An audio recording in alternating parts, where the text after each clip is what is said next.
Good evening and welcome to EastCast for the week of December 11th. I'm Bill Gellman along with my co-anchor Sherry Telenoff. This week's big story is the first ever faculty version of Little Shop of Horrors. Congratulations to the cast and crews of Little Shop of Horrors for an exciting production of the comedy this past weekends. Kudos to director Mr. Robert D. Nation, technical director Thomas Weaver, and choreographer Mary Beth Quinlan, musical director Mrs. Lisa Wilson, and conductor Mr. Bruce Yorko for their endless hours of coaching and work to help bring this unusual play to East Stage.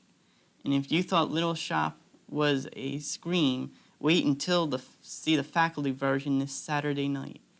For the past 2 weeks, it's been the students' turn, but this week, we get to see what kind of acting ability the faculty possesses.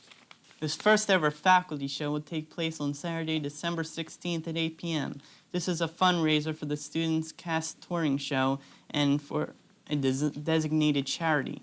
Tickets are only $3 for this all-faculty staff and administration special fundraiser performance. Tickets can be purchased at the door or at East tomorrow and Friday between 10 and 1 at the box office. Darrell Less spoke with Mr. Robert D. Nation about the special production. Last week I was here interviewing with Mr. Nation about Little Shop of Horrors. Now we'd like to interview him about something different, the Teachers of East producing Little Shop of Horrors. Mr. Nation, can you tell us a little bit about this?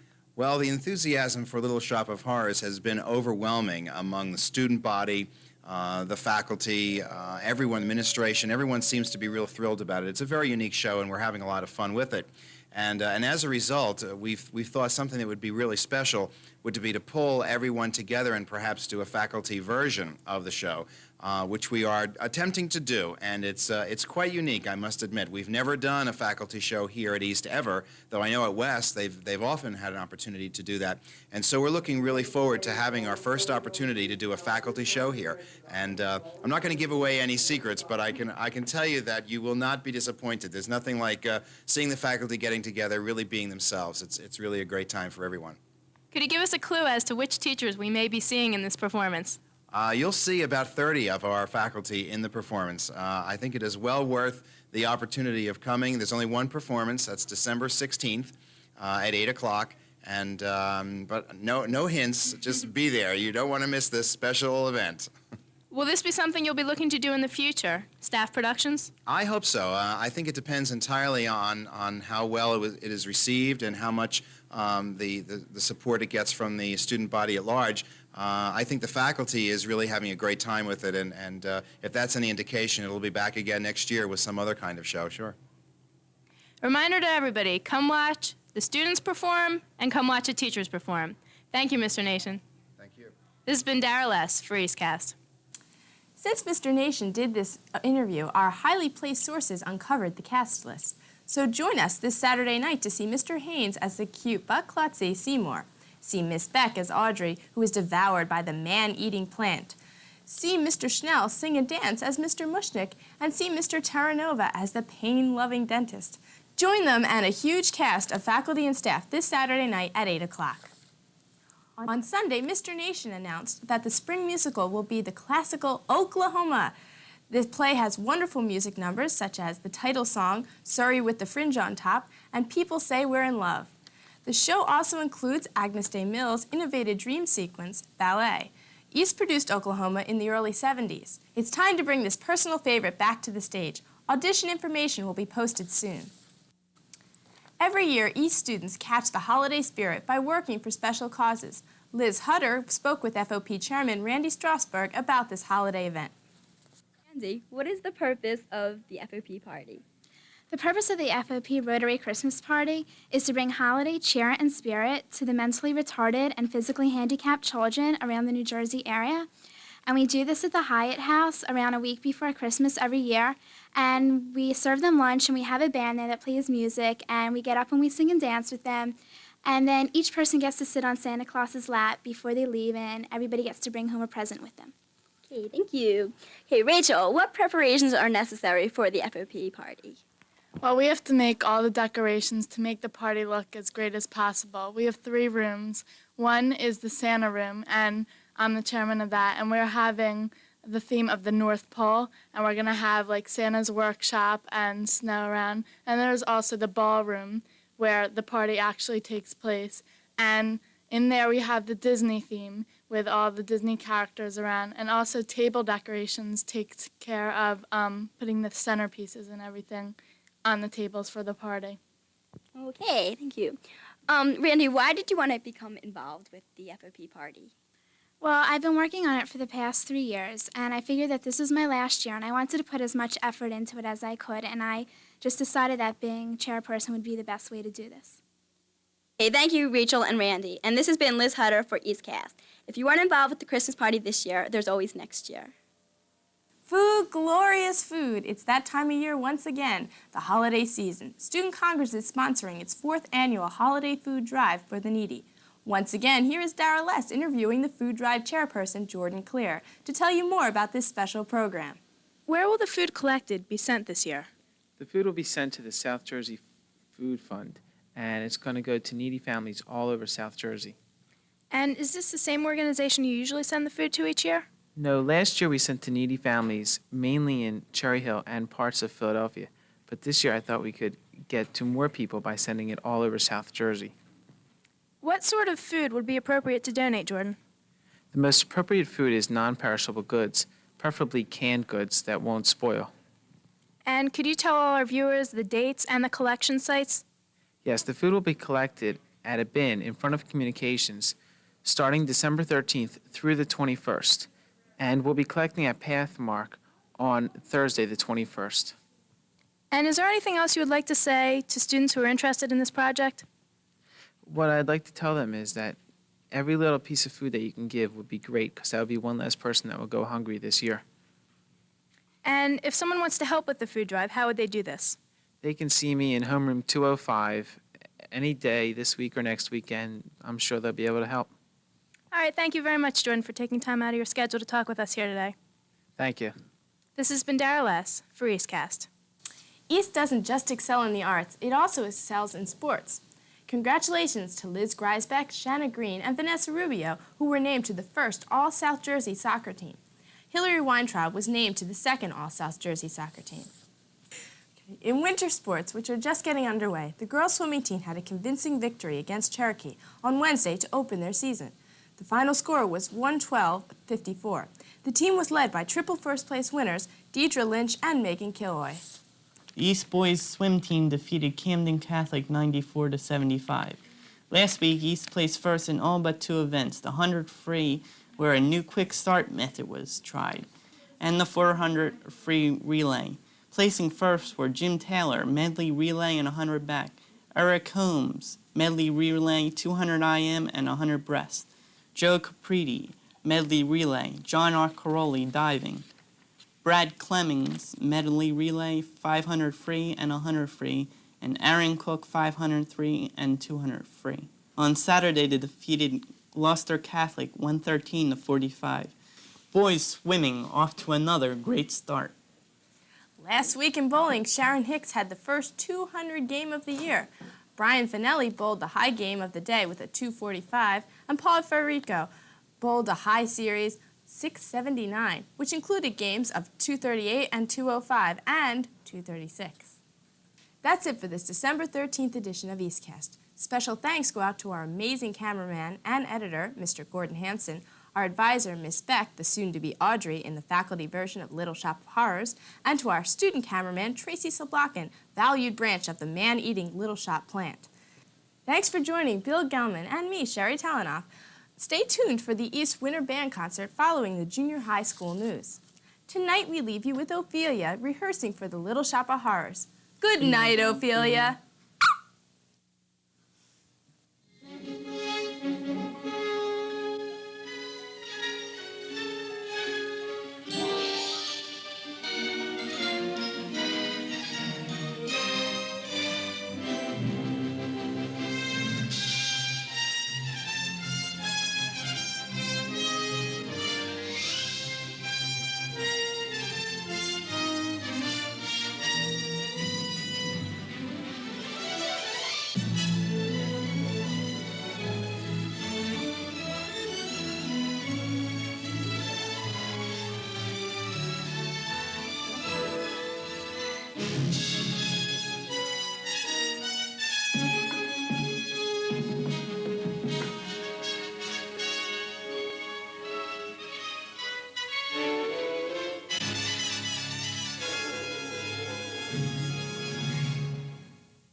Good evening and welcome to the West Report.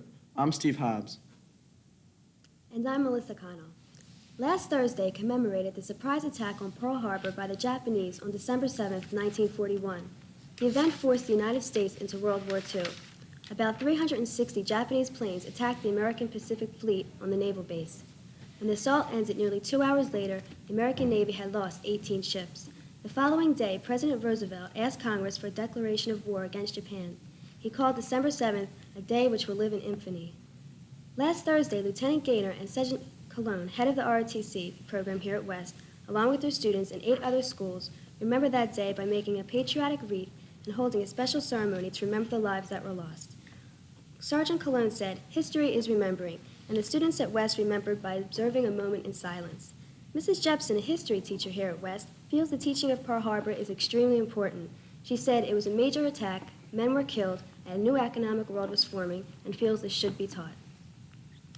Each week on the West Report, we've been featuring a student here at West that we think deserves recognition for his or her contributions to the school. Well, here's Alexis with our Person of the Week. Alexis? Hi, I'm Alexis Halpern, and I have with me today Senior Class Governor Albert Savalas. Hi, Albert. Hello. What is your biggest responsibility as governor of the senior class? I would say the biggest responsibility I have is just making sure that everything goes smooth and that everything is handled pretty much by the government and anybody else who is willing to help us, that we can have a fun senior year. Okay. What big senior-sponsored activities do you have planned for the near future? Well, there's the prom. We have the Florida trip coming up, which is over President's Vacation in February. We have, we've already had a calendar sale, and we are just trying to have a fun time with it all. Okay. We know that being class governor must take up most of your time. What other school activities are you involved in?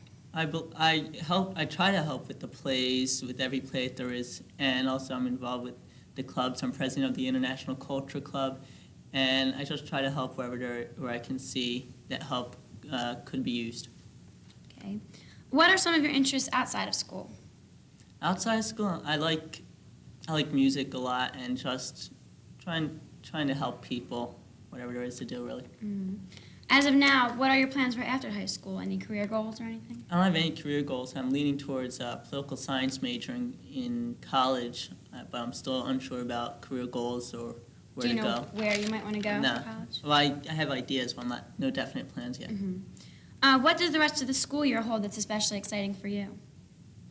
Just the fact that it's here. It's the senior year, and I'm governor, and there's a lot of friends here that are really willing to help and be nice about the whole thing. Mm-hmm. And what do you think the best part of your senior year is going to be? Any special trip, any special activity? Just the whole thing.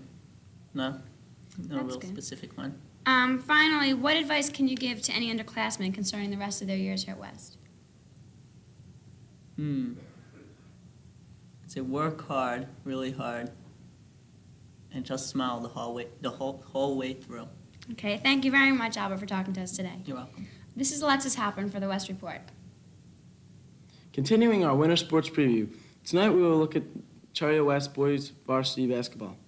Last year's boys basketball team finished 16-12. With the key losses of Nate Gonzalez, Jason Chambers, and Glenn Bumbaugh, the varsity team has put some pressure on the younger starters. The Lions hope to finish at least with a 500 record for the season. Newcomers like Nate Scully, Dennis Bagalatis, Brian Slotkin, and Walt Clymer hope to improve last season's record. Returning stars include Steve Schreiber, Sean Senior, John Martini, and Jimmy Delmar. Mr. Murray, the varsity coach, hopes to finish the season on a winning note. Because of such a young team, his goal is to try for a 500 season and qualify for the Group 4 state tournament. Steve Schreiber, one of the team's captains, says, "As a team, we lack depth, but if we work hard, we can achieve a 500 season. Fast breaks and three-pointers are our forte." Sean Senior, the other co-captain, says, "Our team's main objective is to make the playoffs. If we do, it will be a very successful season." Practice started the day after Thanksgiving. The first game will be this Friday against Haddon Heights. We'll conclude our series of winter sports previews next week with wrestling. It's that hectic time of the year again when you're running around buying and wrapping gifts for friends and relatives. Well, the careers class here at West can help you save time and work by eliminating the gift wrapping part of the holidays. The class is providing a service to you to help give them some practical business experience. Gifts which needed to be wrapped should be brought to room A12. The cost will be 50 cents for a large package and 25 cents for a medium one. This will include wrapping paper, bow, and tag. So bring your gifts to A12 now and help make the holidays a little easier for you. The winter concert will be held tonight. If you hurry, you can see the orchestra, wind ensemble, symphonic band, West singers, vocal workshop, and chamber singers. The concert starts in the auditorium at 7:30. Cholla West is starting an intramural volleyball program, and everyone can make the team. No physicals and no tryouts. Just show up January 8th and every Monday thereafter from 7:30 to 9:30. Stay tuned for the junior school news and the East Winter Band concert at 7:30 here on Cable 18. Well, that's all for tonight. Thank you for joining us, and please tune in again next week. Good night. Good night.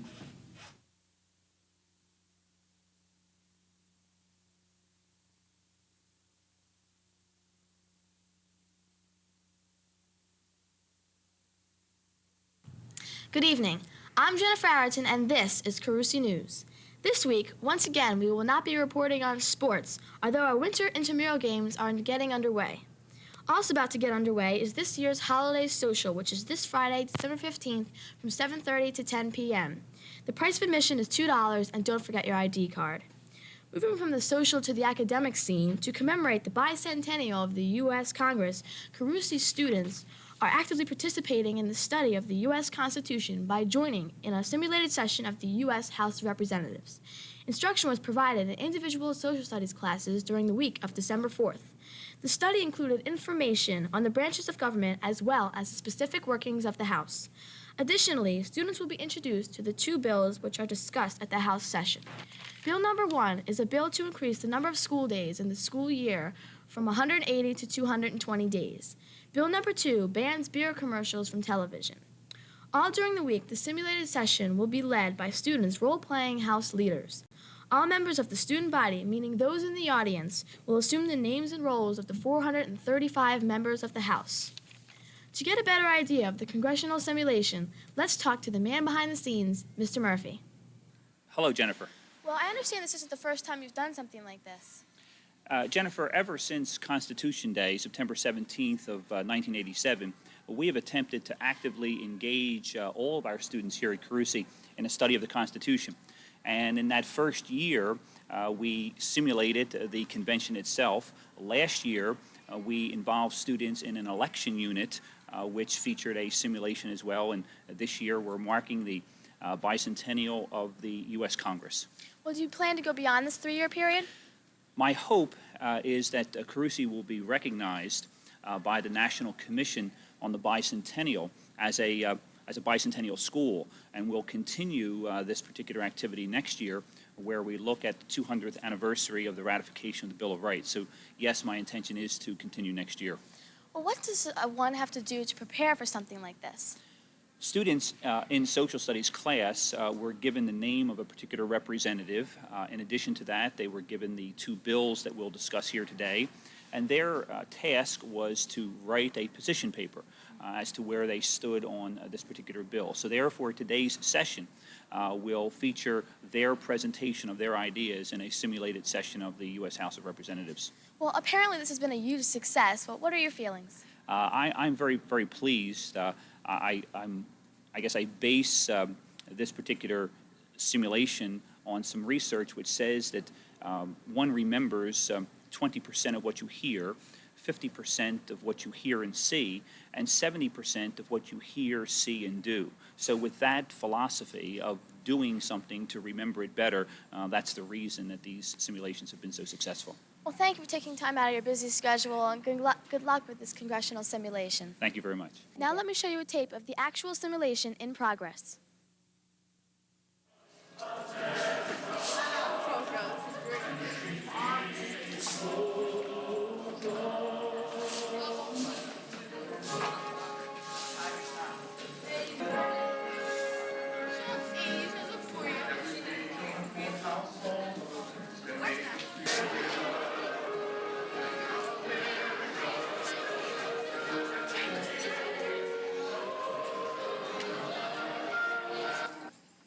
The Constitution does not solve our problems.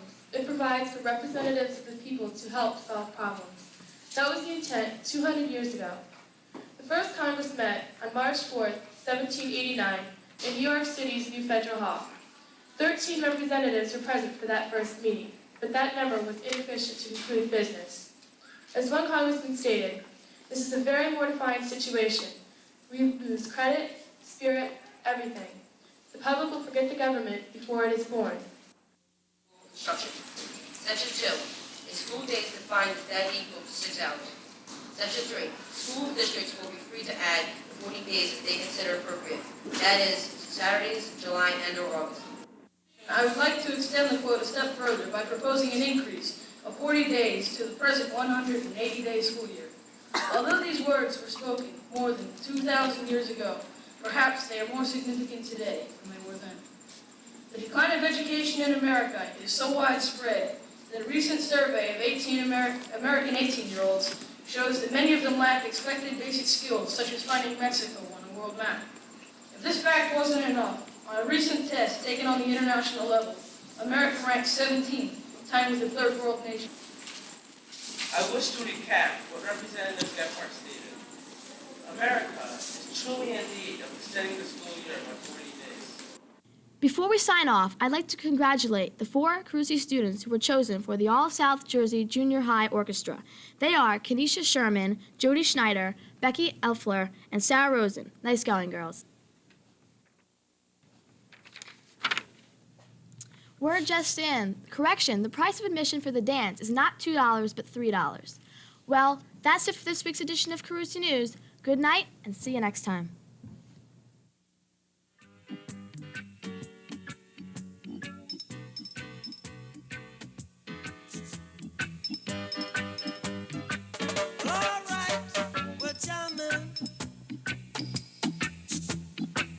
I wanna jam it with you. We're jamming, jamming, and I hope you like jamming too. And the rules ain't no vow, we can do it anyhow. I and I will see you through. 'Cause every day we pay the price, we're the living sacrifice. Jamming till the jam is through. We're jamming. To think that jamming was a thing of the past. And I hope this jam is gonna last. No bullet to stop us now. We need to beg, no, we won't bow. Good evening, and welcome to the Beck Magazine Weekly for December 6, 1989. I'm Adam Litwin. And I'm Lisa Taylor. Together we'll anchor tonight's program. The big story here at Beck this week is half-days and parent conferences. Beck School students will be dismissed at 12:30 this week so that their teachers may conduct parent conferences. Our cameras were at the first day of conferences. Let's look in on the conferences. Every day it's getting closer, going faster than a roller coaster. Love like yours will surely come my way. Hey, hey, hey. Every day it's getting faster. Everyone said go ahead and ask her. Love like yours will surely come my way. Hey, hey, hey. Every day seems a little longer. Every way love's a little stronger. Come what may, do you ever long for true love from me? Every day it's getting closer, going faster than a roller coaster. Love like yours will surely come my way. Hey, hey, hey.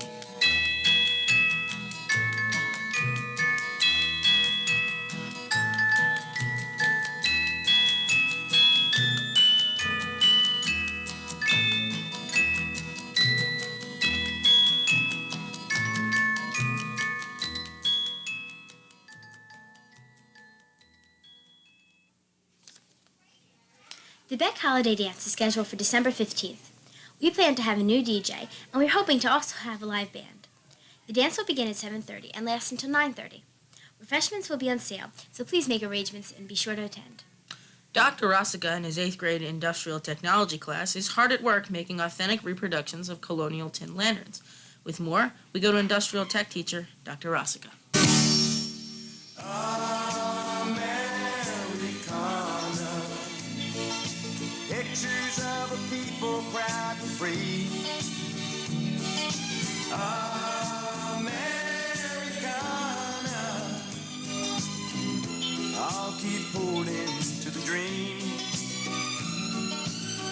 you're still what living means to me.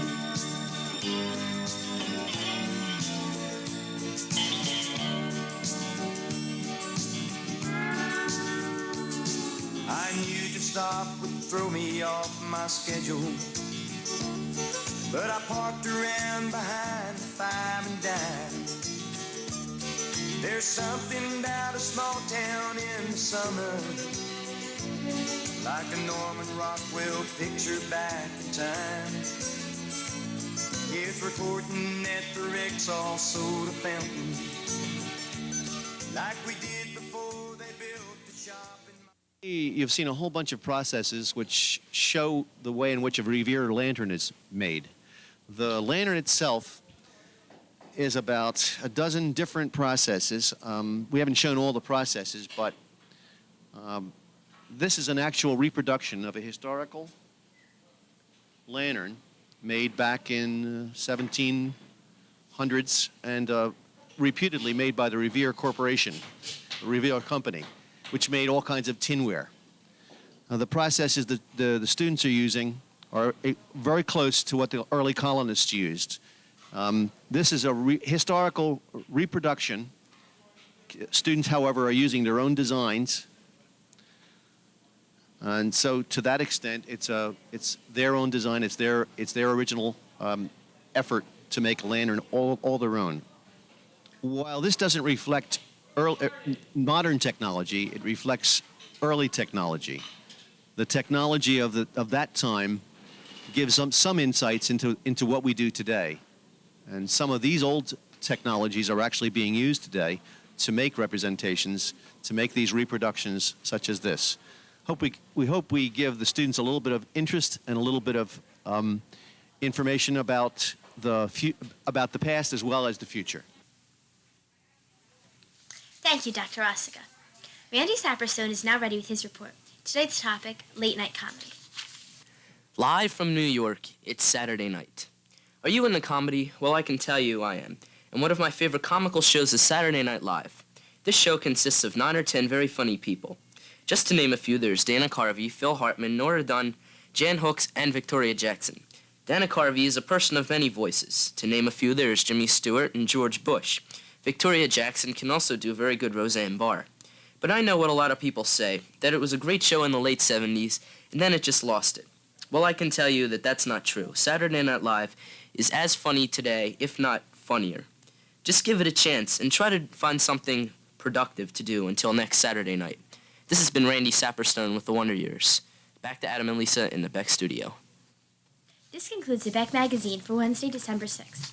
For Adam, Randy, Mike, this is Lisa Taylor. Good night, and thanks for watching.